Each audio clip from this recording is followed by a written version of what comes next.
लेकिन इसका इलाज क्या है? दोस्तों, आपको ऑपरेशन सर्वविनाश पार्ट 2 करने की आवश्यकता है। নমস্কার, আপনাদের সবাইকে স্বাগত। ভারতীয় সেনার উপর আবার জঙ্গি হামলা হয়েছে জম্মু কাশ্মীরে। এর ফলে ভারতের 5 সেনা শহীদ হয়েছেন। এবার কথা হচ্ছে সমাধান কি? এই বিষয়ে ভারতীয় মেজর গৌরবাড়িয়া কি বলেছেন শুনুন। दोस्तों, 5 हमारे भाई वीरगति को प्राप्त हो गए। जम्मू एरिया में 5 हमारे भाई भारतीय सेना के वीरगति को प्राप्त हो गए। आज मैं उस ऑपरेशन के बारे में आपको बताऊंगा। कल शाम से आप टेलीविजन पे सुन रहे होंगे। लेकिन इसका इलाज क्या है? ऐसा क्यों हो रहा है बार बार, और मुझे क्या लगता है इसका क्या इलाज है, ये मैं आप तक बातें पहुंचाऊंगा। सबसे पहले बातचीत कर लेते हैं दोस्तों इस ऑपरेशन के बारे में। तो दोस्तों, यहां पे टेररिस्ट ने एम्बुश करा आर्मी की गाड़ी को डेरा की गली पे। डेरा की गली राजौरी पुंछ डिस्ट्रिक्ट JNK। ये 21 को हुआ, यानी कि कल शाम को 3:45 पे। और एक People's Anti Fascist Front PAFF इसने क्लेम करी है रिस्पॉन्सिबिलिटी। अब मैं आपको जरा बताता हूं PAFF की कहानी। पीपल्स एंटी फाशिस्ट फ्रंट ये पाकिस्तान ने बनाई हैं सेक्युलर साउंडिंग जमातें, सेक्युलर साउंडिंग तंजीमें, सेक्युलर साउंडिंग टेररिस्ट आउटफिट। क्यों? दोस्तों, मैं थोड़ा सा ना इतिहास में जाऊंगा तब आपको पता लगेगा कि ये सब ये पैदा कहां से हो गए। चुन्नू मुन्नू किसने जन्म दिया, क्यों जन्म दिया, इनके नाम ऐसे क्यों है, मैं आपको बताता हूं। बहुत पहले जम्मू और Kashmir liberation front JNK liberation front नाम की एक टेररिस्ट आउटफिट हुआ करती थी कश्मीर में, और वो सबसे पुरानी, सबसे पहली थी। उसने बोला कि भाई हम तो कश्मीर को भारत से आजाद करेंगे, और ये जाकर बैठ गए मुजफ्फराबाद में, और ये ठां करते थे वहां पे। हर जगह कश्मीर में इनका वायलेंस चलता था।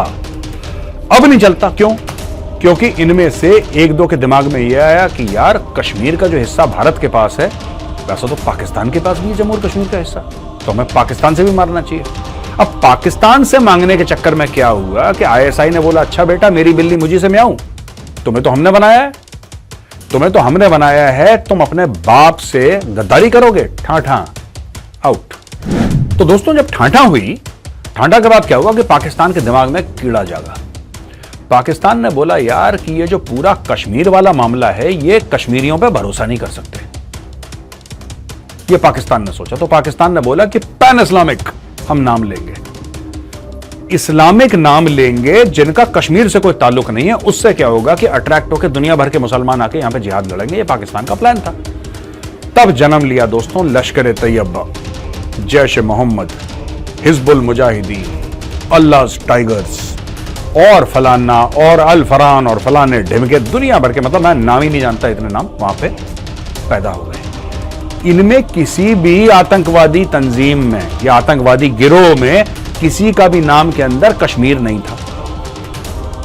लश्कर तैयबा के अंदर कश्मीर वर्ड नहीं है, जैश मोहम्मद के अंदर कश्मीर वर्ड नहीं है, हिजबुल मुजाहिदीन के अंदर कश्मीर वर्ड नहीं है, और जो औरतों की मिलिटेंट ऑर्गेनाइजेशन बनाई थी इन्होंने अंदराबी के अंदर, ठीक है, उसके अंदर भी कश्मीर का नाम नहीं था। उसका नाम भी था दुख्तरान मिल्लत, आसिया अंदराबी की, जिसकी हेड थी। तो दोस्तों, ये पाकिस्तान का ये था कि पैन इस्लामिक आइडेंटिटी देते हैं यहां पे टेररिज्म को, तो दुनिया भर के उसमें अफगान भी आएंगे, सुडनी भी आएंगे, और आते भी थे। जब मैं लाइन ऑफ कंट्रोल पे था दोस्तों, 1998-99 की बात कर रहा हूं, जब मैं लाइन ऑफ कंट्रोल पे था, तब आते थे, हम लोग रेडियो सेट पे सुनते थे, सुडान भाई, उसको बोली सुडान भाई रहा, वो सुडान का। सुडान से भी लोग आए, वहां पे चाइनीज भी आए यार। वहां पे दुनिया भर की, it was a United Nations of terrorism जो पाकिस्तान ने वहां पे फ्लरिश करवा। अब क्या हुआ कि चलता रहा, कई सालों चला, सक्सेसफुल चला। उसके बाद धीरे धीरे क्या हुआ कि पाकिस्तान FATF के ग्रे लिस्ट में जाना उसने शुरू कर दिया। अब सब जानते थे कि खुले सांड की तरह घूमते थे पाकिस्तान में। हाफिज सईद खुले सांड की तरह घूम रहा है, बहुत बड़ा हीरो है पाकिस्तान में। हाफिज सईद जो है ना, वो मोहम्मद अली जिन्ना से बड़ा हीरो है। पाकिस्तानी भगवान मानते हैं, पूजा करते हैं हाफिज सईद की। दूसरा वो आपका ये मौलाना मसूद अजहर, ये सब लोग खुले। अब पाकिस्तान को ये डर लगने लगा कि यार हमें फिर FATF की ग्रे लिस्ट में डाल देंगे, हमें तो नुकसान हो जाएगा। दुनिया थू करती है, इससे पाकिस्तान को कभी दिक्कत नहीं हुई, क्योंकि वो उनकी आदत है। आप जिस दिन थू नहीं करेंगे, पाकिस्तानियों को लगेगा यार कि दाल में नमक नहीं, यार मजा नहीं आ रहा। लेकिन पाकिस्तान की जेब कटने लगी, पाकिस्तान के पैसों का नुकसान होने लगा, पाकिस्तान की ट्रेड पे, हर चीज पर फर्क पड़ने लगा, पाकिस्तान का गला सूख गया। हाफिज सईद को डाला जेल में, मौलाना मसूद अजहर को कर दिया गायब, और ये जो अननोन गनमैन मार रहे हैं ना पाकिस्तान में लोगों को, और लोग कह रहे हैं कि राधी साजिश है, राधी साजिश नहीं है, ये पाकिस्तानी खुद ही अपने बंदों को मार रहे हैं, खुद ही अपने बंदों को मार रहे हैं, क्योंकि अगली बार पाकिस्तान अगर FATF की ग्रे लिस्ट या ब्लैक लिस्ट में जाता है तो पाकिस्तान की इकोनॉमी का दी एंड है, फिर उनकी कमर टूट चुकी होगी। अब मैं आपको बताता हूं अगला, इन्होंने बोला कि यार हम लोग एक काम करते हैं ना, हम यहां पे, मेरी मुराद पाकिस्तान से है, तो पाकिस्तान ने बोला कि ऐसा काम करते हैं, ऐसे गिरोह हम शुरू कर देते हैं आतंकवादियों के, जिसका नाम बड़ा सेक्युलर है, जिसका नाम किसी मजहब खास से या इस्लाम से जुड़ा नहीं है, जिसका नाम कोई और चीज से जुड़ा नहीं है, ऐसा लगे दुनिया को कि भारत के अंदर से ही जो कश्मीरी हैं वो बड़े परेशान हो गए और वही अटैक कर रहे हैं। तो द रेसिस्टेंस फ्रंट आया, TRF लश्कर तैयबा का फ्रंट है।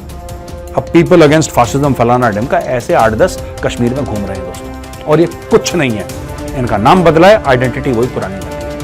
ठीक है जी, तो ये हो गया। अब मैं आपको बताता हूं कि कौन हमारे भाई थे जो कि वीर गति को प्राप्त हुए। कहते हैं 5 हैं टोटल, 5 भाई हैं जो वीर गति को प्राप्त हुए हैं। नायक बीरेंद्र सिंह 15 गढ़वाल राइफल्स के, नायक Karan Kumar army service corps के, rifleman Chandan Kumar 89 armoured regiment के, rifleman Gautam Kumar 89 armoured regiment के, और एक और फौजी है जो वीर गति को प्राप्त हुआ है, जिसका नाम अभी तक जब मैं रिकॉर्ड कर रहा हूं सेना ने उसका नाम नहीं बताया हमारे भाई का, जो वीर गति को प्राप्त हुआ है। और जो इंजर्ड सोल्जर्स हैं उनका नाम है संदीप कुमार, SS दास और TD भास्करव। तो दोस्तों ये तो स्टोरी हो गई पाकिस्तान ने जो काम करा। ठीक है, अब देखिए आपको ना 2 लेवल पे काम करना पड़ेगा। अगर आप 2 लेवल पे काम नहीं करेंगे, आप सफर करेंगे, आपके और भाई वीरगति को प्राप्त होंगे। आपको बुरी लगेगी मेरी बात, कड़वी लगेगी, लेकिन ये सच है। और यहां पे मैं ये गारंटी लेके नहीं बैठा कि मैं आपको मीठी बातें सुनाऊंगा, मैं ज्यादातर कड़वी ही बात सुनाऊंगा आपको। मेरी बात हो सकता है आपको पसंद ना आए, लेकिन ये बात सच है। अब मैं आपको कुछ डेटा और बताता हूं, आप ध्यान से सुनिएगा, वीडियो बहुत जरूरी है। 2021 से पुंछ राजौरी के एरिया में ये काफी टेररिस्ट एक्टिविटीज बढ़ गई हैं। 5 फौजी शामिल 2 कप्तान 2 दिन के एंटी टेरर ऑपरेशन में राजौरी के कालाकोट में वीरगति को प्राप्त हुए।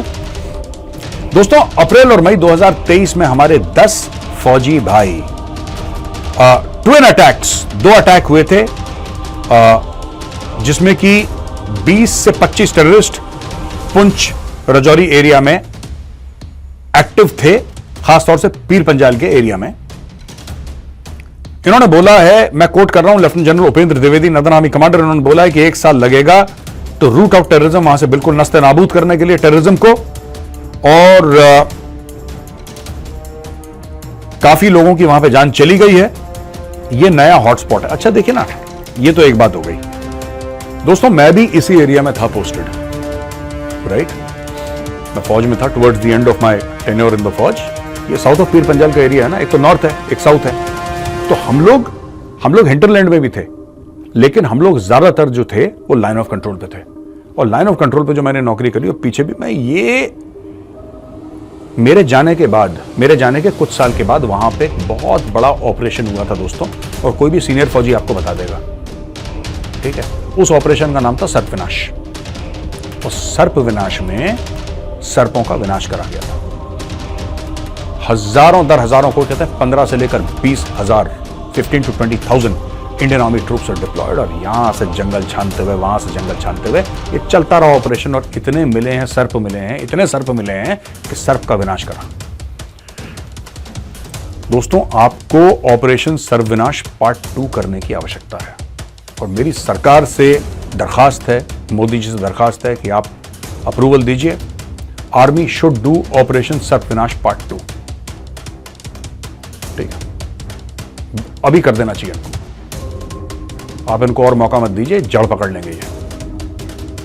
पूरी फौज को मोबिलाइज करके एक तरफ से और दूसरी तरफ से काट छान के पूरा साफ।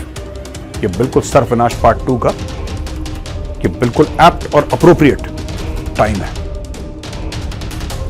जय हिंद, जय जवान, जय किसान।